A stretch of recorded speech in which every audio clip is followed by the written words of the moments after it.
It's a new week, and you're listening to the Next Gen Prophets podcast, and we are your spiritual parents, Craig and Colette Toch. Guys, that was a full week. Oh, We yes. had the privilege of hosting Tiffany and Christian Barlow to our gathering place. It's a ministry center we have here in Rosarito, Mexico. And what I love about what God is doing with this hub that we're forming here as it evolves is that I see the power of tribe. Oh, Now, we're going to look a little today at the subject of tribe, clans, and core. But before I go into that subject, I just want to bring you the power of tribe, of a hub. You see, what we do here at our ministry center, this particular ministry center, is an environment for healing, for deliverance, for a place for prophets to belong, to go through what they need to go through Yes. in a quiet environment.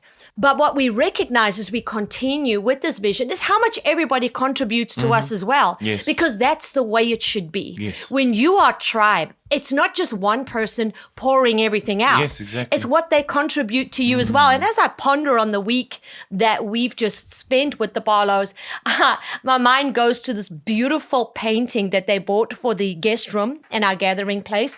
It's a painting made on a slab of stone of the beach here in Rosarito. And it's absolutely gorgeous. And Tiffany said, I wanted to get that so I could put it up for the next person who comes. And I feel like I'm leaving a piece of myself, a piece of that's so ourselves good. at the center. And such a prophet. I mean, come on, Yep. such a next gen prophet. And I'm like, that's the point, guys. Yes. When you are part of a tribe, it's not just you sitting there like a little baby bird getting fed.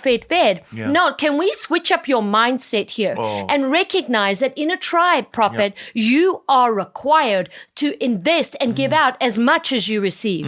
That's so true. You know, every time somebody comes to that ministry center, it's like they do leave something behind, even if it's just the time we shared, a meal. Yeah, a recipe. A recipe, you know, because everybody comes from so many cultures and backgrounds. It's like everybody has something to impart into the vision.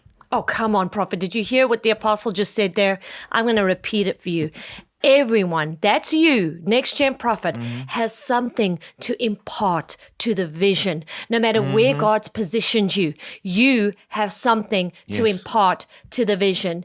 And today, I want to talk about core. Even though we're talking about tribe, clan, and core, I want to direct this to core. And this is what I mean. Follow me here. You're going to find more of this teaching in a book I'm busy working on at the moment called Rise of the Prophetic Champions, which is you. It's your book. I'm writing this book all for you. Amen. If you guys want the announcements, and for those of you who are part of our tribe, if you're part of the Rhino Circle and Up, you're getting this book for free. Yes.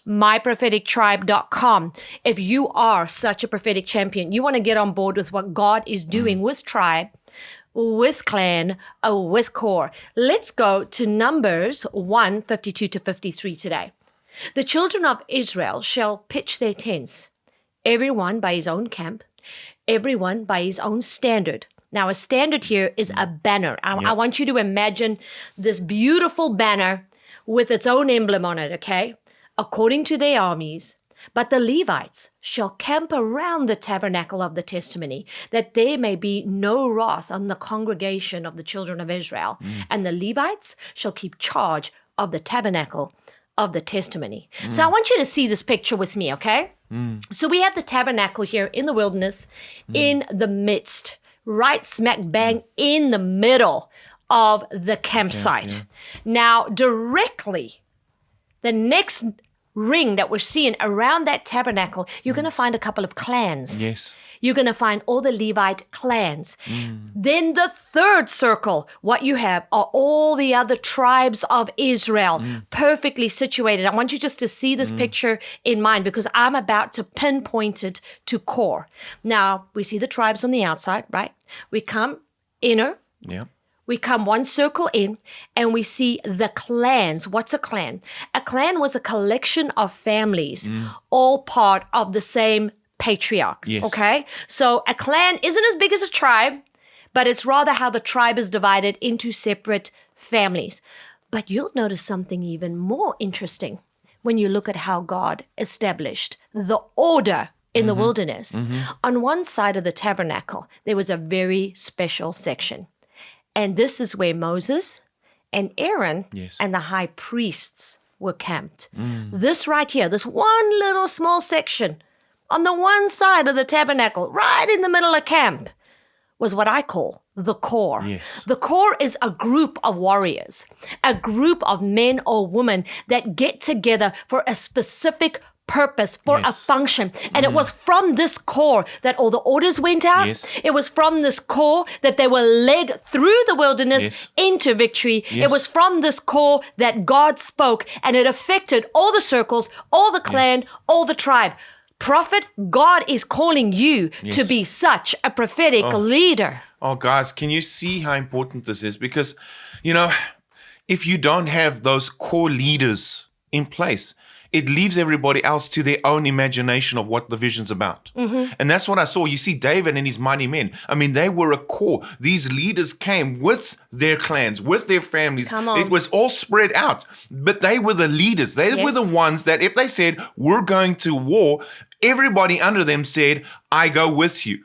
Yes. I will not stop until you tell me to stop. I will die if you ask me to die. They were so sold out to that core person that was leading them that he could do anything, and he knew he had the support. And that's why God is connecting prophets and apostles, all Yes. of the fivefold Yes. ministry. And that core that you're seeing right there, that's the fivefold ministry Amen. at play. And I Amen. want to go back to what Craig said at the beginning here. He said this to you, prophet. He said, you have something to contribute Yes. to the vision.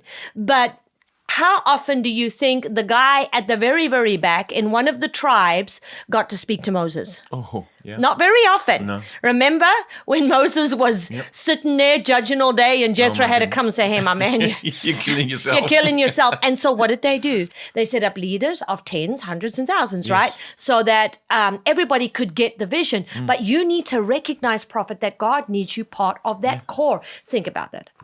What caliber of leader do you think was in that core? Yes. These were such sold out men that when the children of Israel sinned, those Levites strapped on a sword Yep. and said, don't worry about it, Moses, we got them. And they went through the camp killing people who were disobeying God. Oh. Brutal.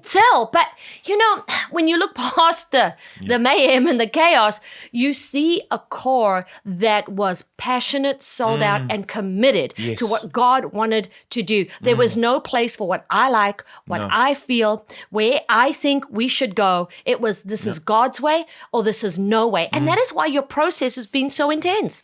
One of the biggest changes and a true sign when somebody has become a core member is that they no longer talk about your vision, they talk about our vision. Come on. Up until then, it's trying to fulfill the pastor's vision because they appreciate who the leader is. But when that click in the spirit changes, it becomes their vision. And in that moment, it's like there's a unity in the spirit. But that takes a risk. Yes. I want to talk to the prophets out there that their heart is burning. Your heart is burning as you're listening to this message. You're like, I got it. This is what God's called me to be. I feel the fire. I've experienced the pain of the wilderness. I've experienced the stripping. Yes. My sword's been forged. It's sitting in my hand. But every time I sold into a vision, every time I gave everything in, it didn't turn out well. Every time I committed 100% and it became my vision, I went through the death of a vision. And you're standing now on the cusp of a breakthrough, of a shift in your life. And there's another vision before you, and God's telling you, I need you to commit to this vision. And you're saying, but Lord, the last time I did that, snakes went through the camp and bit everybody. Lord, the last time I did that, everybody collected a double portion of manna and there were worms. How many times did the children of Israel face disappointment after disappointment? Yet I see in that core that Moses established that it was because of them that the children of Israel went past the wilderness and into the promised land. Yes. It was because of the core that worship was established. Yes. It was because of the core Yes. that they had the morning and the evening sacrifices, that you. they had the incense and the worship going up to God non-stop. Yes. Your incense may not stop burning just because a couple of people got bitten by snakes. That's right. You can't Amen. give up No. believing and buying into the vision 100% just because others failed in their mandate. Yes. Just because they failed, prophet, does it mean now that you're going to partake in their failure? Because I'd like to think that my next gen prophets are cut from a different cloth. Thank you.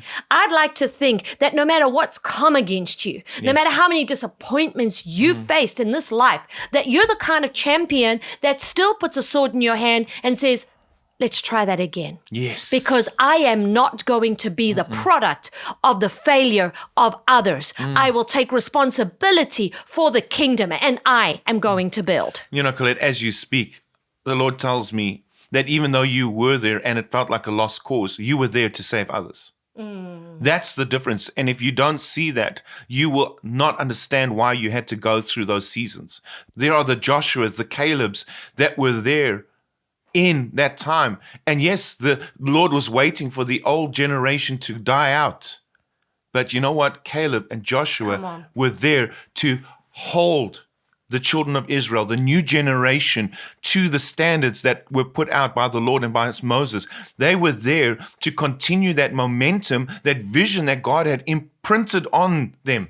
And that's what you need to realize, that even in these lost causes that you were in, there were the Calebs and the Joshuas needing to go through. The next generation need to be spearheaded in the right direction in order to take the land, in order to know how to keep that holiness, to keep those conditions the Lord is requiring of them to be pure and to go forth into the land.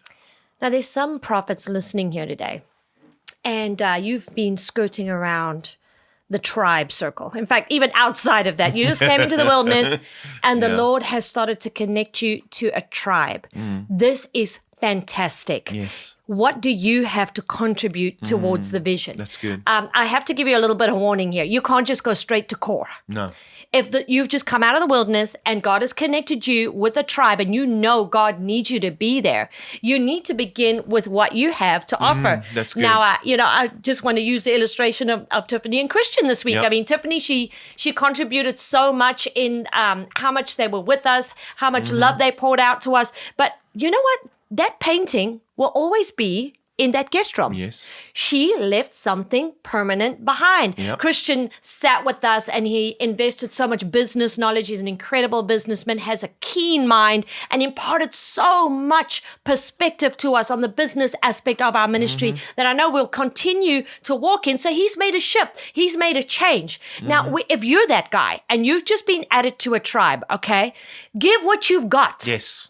Now, that may not seem like a big deal to you. No. Perhaps for you, a stone painting doesn't seem like a big deal to you. But it's a big deal to me because contribution is contribution, Thank you. okay? What have you got to contribute? It's a piece of the vision. It's right. something set in stone. Yes. And when you continue to invest into tribe, and don't think because you did one thing that suddenly you become core, you guys. No. Work your way through that banner of that tribe. Then become an active part of a clan, which has a way more focused purpose. I speak about this more in my book, Rise of the Prophetic Champions. So I'm not going to go into a lot of detail here, but I do want to say it is time. Yes. It is time for you to connect with the tribe. And if you've been in a tribe for a long time and God is calling you closer and closer to leadership, prophet, recognize that more is being required of you. You are being called to core, which means it's time to strap out a sword and get ready to lead the children of God into this battlefield and to establish the kingdom. Well, guys, we've just started the week. We're here every Tuesday, Wednesday, and Thursday. Now, tomorrow, you got to come back because we've got a very good topic we're going to be talking on, and that is why you have to be under a pastor before you can align with an apostle. So we'll see you then, guys. Bye for now.